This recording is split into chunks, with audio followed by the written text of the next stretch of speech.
میاں حضور دامت برکات میں قدسیہ کے پاس ایک بندہ آیا علاج کی غرض سے، اور کیا معاملہ ہوا؟ معاملہ یہ ہوا کہ اس کا نفس جو ہے اس نے کام کرنا چھوڑ دیا، بندش لگ گئی نفس پر، یعنی وہ بیوی کے قابل نہ رہا۔ اس نے مختلف جگہوں سے علاج کروایا، مختلف جگہوں سے رجوع کیا، حالانکہ وہ خود لوگوں کے علاج معالجے کے معاملات کرتا تھا، اور کہنے لگا کہ مجھے فلاں شخص نے اس کی اجازت دی اور میں نے اس کا کام کیا، اس پر جو اس کی زکوٰۃ ادا کی اور اس سے کام لینا شروع کیا، لیکن ابھی میری حالت یہ ہے کہ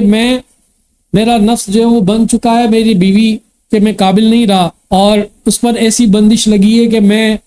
چاہے دوائیں کھا لوں، کچھ بھی کر لوں، میں نہ مرد اپنے آپ کو محسوس کرتا، مردانہ جو صلاحیت ہے وہ میری بالکل ختم ہو چکی۔ اس سے پوچھا کہ آپ کس چیز کے عامل تھے؟ اس نے کہا کہ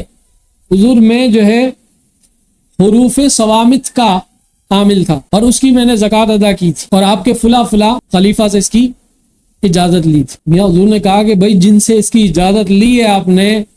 تو ان کو کہو کہ وہ تمہیں اس رجعت سے نکالے۔ کہا کہ حضور ہم نے رابطہ کیا تھا، ہم نے پیسے بھی دیے، سارا کچھ کیا، لیکن فائدہ نہیں ہوا۔ تو انہوں نے کہا کہ شاید ہمارے پاس آپ کی شفا نہیں لکھی ہے، آپ ہمارے مرشد سے رابطہ کریں، وہ کرم نوازی فرمائیں گے۔ اور ایسا ہوتا ہے کہ اگر کسی خلیفہ سے کوئی مسئلہ حل نہیں ہو رہا ہوتا تو وہ اپنے شیخ کے پاس رجوع کرواتا ہے، اس میں کوئی خبات والی بات نہیں، کوئی بری بات نہیں۔ میاں حضور دامت برکات میں قدسیہ نے فرمایا مسئلہ میرے خلیفہ کا نہیں ہے، اس نے عمل درست بتایا، اس نے طریقہ درست تجھے سمجھایا، اس نے زکوٰۃ بھی ادا کی اور تو نے اس کا فائدہ بھی اٹھایا، مسئلہ تیرا اپنا ہے، جو حقیقی بات ہے وہ بتا کہ وہ کیا ہے، وہ اگر تو نہیں بتاتا تو ہمیں تو پتہ ہی ہے۔ پھر اس نے کہا کہ حضور مجھ سے غلطی ہوئی ہے۔ ہاں وہ غلطی بتا کیا ہوئی؟ کہا حضور یہ غلطی ہوئی ہے کہ مجھے ایک عورت نے یہ کہا کہ میرا جو مرد ہے، میرا جو شوہر ہے، وہ کسی غیر عورت کے چکر میں ہے، اور اس عورت سے میں اپنے مرد کو، اپنے شوہر کو دور کرنا چاہتی ہوں، تو آپ میرے لیے کچھ ایسا کام کریں کہ میرا جو شوہر ہے وہ اس غیر عورت کے چنگل سے باہر نکل آئے، اسے چھوڑ دے اور اس کے لیے وہ ناکارہ ہو جائے، اس کے لیے ایسا کوئی عمل کریں کہ اس کے نفس پر بندش لگ جائے۔ اب عورتیں چھل کرتی ہے، اس بیوقوف عامل کو یہ نہیں پتا کہ وہ عورت کیا چھل کر رہی تھی اور کیسے اس عامل کو پھنسایا اس نے تحقیق ہی نہیں کی، بغیر تحقیق کے اس کے شوہر کا نام لیا، اس کی والدہ کا نام لیا، اس کی تصویر لی، اس عورت کا نام لیا، اس کی والدہ کا نام لیا، اس کی تصویر لی، اور بیٹھ گئے پڑھائی کرنے کے لیے، اس پر بندش ڈالنے کے لیے۔ اب اس کے استادوں نے بھی اس کو سمجھایا ہوگا کہ دیکھو ناجائز کرو گے، غیر شرعی کام کرو گے تو یہ حروف صوامت کا عمل ایسا عمل ہے کہ اس عمل کی رجعت کے اندر اگر آ جائے بندہ تو پھر بڑا خطرناک پھنستا اگر ناجائز کرو گے تو۔ اور یہ ضروری نہیں حروف صوامت ہی، کوئی بھی عمل اگر اس کا ناجائز استعمال ہو تو ناجائز استعمال کرنے کی وجہ سے وہ عامل جو ہے ضرور رجعت کا شکار ہوتا ہے اور کسی نہ کسی مصیبت میں مبتلا ضرور ہوتا ہے۔ اب اس نے کہا کہ میں نے اس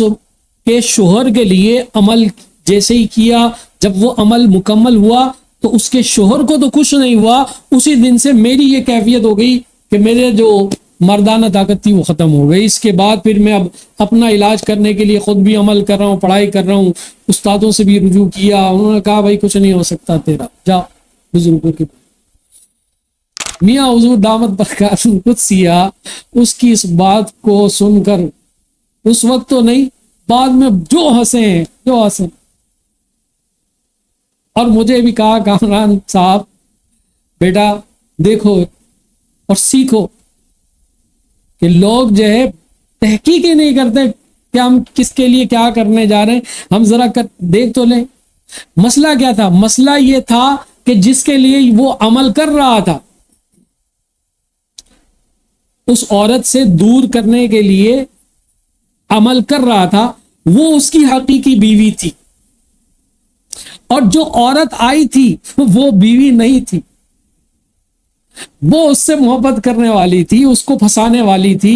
وہ چاہتی تھی کہ یہ جو شخص ہے اپنی سگی بیوی کو طلاق دے دے، جب اس کی طلاق ہو جائے، اس سے دور ہو جائے تو میں پھر اپنے اس کو کنٹرول میں کر لوں اور پھر اس کے ساتھ شادی کروں یا اس کے جو بھی معاملہ ہے وہ میں اپنے ہاتھ میں لوں. یہ اس کا معاملات. یہ تو ایک مثال میں نے آپ کو دی. ایسا بھی ہوتا ہے رجت، ایسے بھی ہوتی. اب اس رجت کو ختم کرنے کے لیے 10 جتن کیے جاتے ہیں، 10 معاملات ہوتے ہیں. تو بسا اوقات رجت کے ایک یہ بھی وجہ ہوتی